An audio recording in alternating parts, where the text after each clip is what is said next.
পুনরুত্থানকালের চতুর্থ সপ্তাহ শুক্রবার। প্রথম পাঠ আদি পুস্তক 1 অধ্যায় পদ সংখ্যা 26 থেকে 2 অধ্যায় পদ সংখ্যা 3।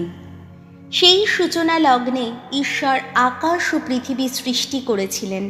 ষষ্ঠ দিনে ঈশ্বর বললেন, এবার মানুষকে গড়ে তোলা যাক আমাদের প্রতিমূর্তিতে, আমাদের সাদৃশ্যে। সমুদ্রের মাছ, আকাশের পাখি, গবাদি পশু, সমস্ত বন্য জন্তু এবং যেসব সরীসৃপ মাটিতে বুক দিয়ে চলে বেড়ায়, তাদের সকলেরই ওপর সে প্রভুত্ব করুক। তাই ঈশ্বর আপন প্রতিমূর্তিতে মানুষের সৃষ্টি করলেন। তাকে সৃষ্টি করলেন ঈশ্বরেরই প্রতিমূর্তিতে, পুরুষ ও নারী করেই সৃষ্টি করলেন। ঈশ্বর তাদের আশীর্বাদ করে বললেন, ফলবান হও, বংশবৃদ্ধি করো, তোমরা পৃথিবীকে ভরিয়ে তোলো, তাকে বশীভূত করো। সমুদ্রের মাছ, আকাশের পাখি এবং পৃথিবীর বুকে চলাফেরা করে যত প্রাণী, তাদের সকলের ওপর তোমরা প্রভুত্ব করো। ঈশ্বর আরও বললেন, শোনো, বীজ বহন করে এমন যেসব উদ্ভিদ সারা পৃথিবীর বুকে আছে, তার সবই আমি তোমাদের হাতে দিচ্ছি। আর দিচ্ছি সেই সব ফলের গাছ যেগুলির ফল বীজ বহন করে, ওগুলি তোমাদের খাদ্যই হবে। তেমনি সমস্ত বন্য জন্তু, আকাশের সমস্ত পাখি এবং যা কিছু পৃথিবীর বুকে চলাফেরা করে, সমগ্র প্রাণীকুলকেই আমি খাদ্যরূপে দিচ্ছি সব রকমের সবুজ উদ্ভিদ। হলেও তাই।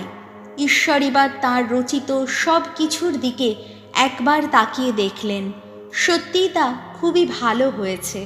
নামল সন্ধ্যা, জাগল প্রভাত, পূর্ণ হল ষষ্ঠ দিন। আকাশ ও পৃথিবী এবং এই আকাশ ও পৃথিবীতে বিন্যস্ত যা কিছু রয়েছে, সেই সব কিছু রচনা কর্ম ওইভাবেই সমাপ্ত হলো। ঈশ্বর ওই যা কিছু কাজ করেছিলেন, সপ্তম দিনটি শুরু হওয়ার আগেই তিনি সেই সব কাজের ইতি টানলেন। তিনি ওই যা কিছু কাজ করেছিলেন তা করার পর তিনি সপ্তম দিনে বিশ্রাম নিলেন। প্রভুর বাণী, সাম সঙ্গীত, ধুয়ো। আমাদের সকল কাজ সার্থক করো প্রভু, সার্থক করো। যখন জন্মায়নি যত পাহাড় পর্বত, যখন হয়নি উদ্ভূত পৃথিবী বা বিশ্বজগৎ, ওগো তখন থেকেই, সেই অনাদিকাল থেকে নিরবধিকাল ঈশ্বর তুমি। ধুয়ো। আমাদের সকল কাজ সার্থক করো প্রভু, সার্থক করো। মানুষকে আবার ধুলাতেই ফিরিয়ে আনো তুমি। তুমি বলো, মানব সন্তানেরা, তোমরা আবার ধুলার বুকেই ফিরে যাও। তোমার দৃষ্টিতে 1000 বছর তা যেন মিলিয়ে যাওয়া গতকালেরই মতো, যেন রাত্রির একটি প্রহরেরই মতো। ধুয়ো। আমাদের সকল কাজ সার্থক করো প্রভু, সার্থক করো। আমাদের বুঝতে শেখাও ওগো, কদিনই বা জীবনের আয়ু। আমাদের অন্তরে যেন জেগে ওঠে পরম জ্ঞান। ফিরে এসো ওগো ভগবান, আর কতকাল? তোমার সেবকদের দিকে মুখ তুলে চাও একবার। ধুয়ো। আমাদের সকল কাজ সার্থক করো প্রভু, সার্থক করো। ভোর হতেই তোমার প্রেমে ভরিয়ে তোলো আমাদের প্রাণ। আমরা যেন সারাদিন সুখে থাকি, আনন্দেই থাকি। তোমার সেবক যারা, তাদের সামনে ওগো তোমার কর্মকীর্তি হোক প্রকাশিত। তাদের সন্তান যারা, তাদের সামনে আহা প্রকাশিত হোক তোমার গরিমা। ধুয়ো। আমাদের সকল কাজ সার্থক করো প্রভু, সার্থক করো। বাণী বন্দনা। জয় জয় প্রভুর জয়। ধন্য চিরধন্য প্রভু ভগবান।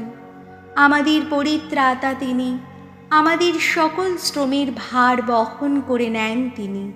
জয় জয় প্রভুর জয়।